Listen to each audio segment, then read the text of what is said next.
मध्ये अचानक त्यांना खोकला यायला लागला. खोकला आल्यानंतर त्याच्यातनं रक्त पडायला लागलं बाहेर. मग ते उलट्या झाल्यानंतर ते डॉक्टरांकडे गेले.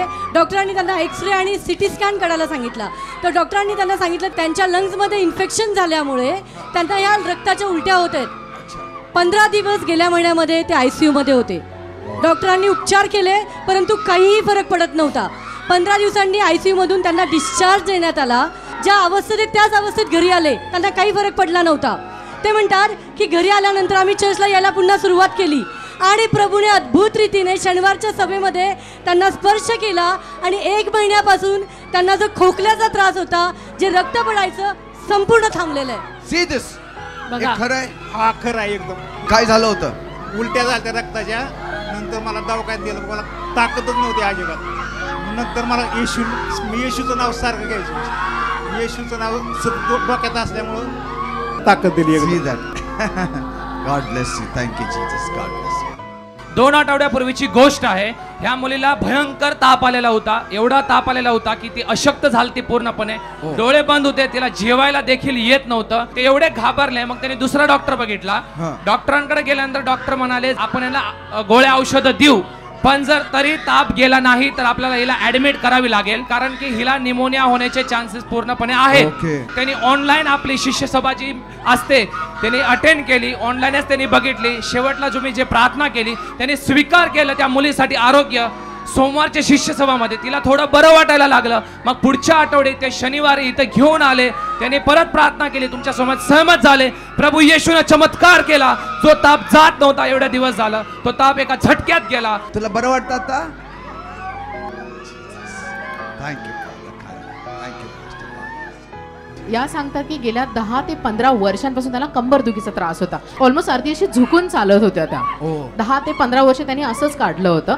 आणि त्या सांगतात की ऑगस्ट महिन्यामध्ये त्या बिहारवरून पुण्यामध्ये आल्या. त्यांचे हस्बंड पुण्यामध्ये काम करतात. आणि ज्यावेळेस त्यांचे रिपोर्ट्स वगैरे सगळे काढण्यात आले, त्या एक्सरेमध्ये असं आढळलं की त्यांच्या पाठीमध्ये गॅप आहे म्हणून. आणि त्यांना सर्जरी पण सांगितली होती, पण फायनान्शियली कंडिशन एवढी चांगली नव्हती. तर ते म्हणतात की ते ऑगस्ट महिन्यामध्ये पुण्यामध्ये आल्या. त्यांच्या मैत्रिणीने त्यांना वागताना, असं झुकताना, चालताना बघितलं. त्यांनी विचारलं काय होतंय, तर म्हणे कंबर भयंकर दुखत आहे.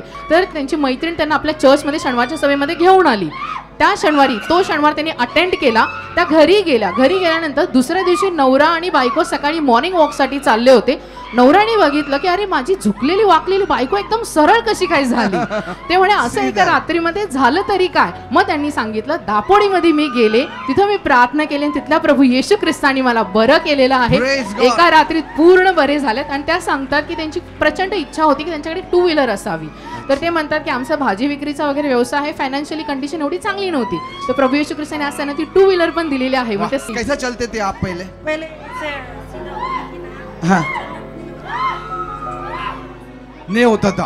अभी और सीधा नहीं चल सकते थे आप? अभी चल सकती हूँ, पूरा दौड़ सकती हूँ, सीधा सब कर सकती हूँ. आप लोग का चर्च में सब आए. आमेन. See, Jesus healed her. God bless you बेटा. वो कहते हैं कि जब वो 9वीं कक्षा में पहुंचे थे, वो कहते हैं उनको ऐसा लगता था कि वो 10वीं की पढ़ाई नहीं कर सकते. उनको बहुत डर लगता था और एग्ज़ाम आने से पहले उसे बहुत ज़्यादा डर सताता था. और वो ये सोचता था कि मेरे जीवन में कोई लक्ष्य नहीं है, मैं आगे नहीं बढ़ सकता, मैं फेलियर हूँ. वो कहते हैं उसके घर के लोग उसे प्रोत्साहित करते थे, पर उसके आजू बाजू के लोग उसे बहुत ज़्यादा डराते थे. वो कहते हैं कि जब उनका फाइनल एग्ज़ाम्स था, जो ये मार्च में उन्होंने 10वीं की बोर्ड लिखी, वो कहते हैं उससे पहले वो चर्च में आते थे और आपसे प्रार्थना करते थे.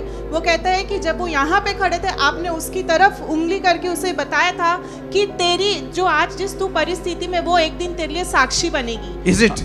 वो कहता है कि जब उसने अपने फाइनल के एग्ज़ाम दिए, वो अच्छे नंबर से पास हुआ.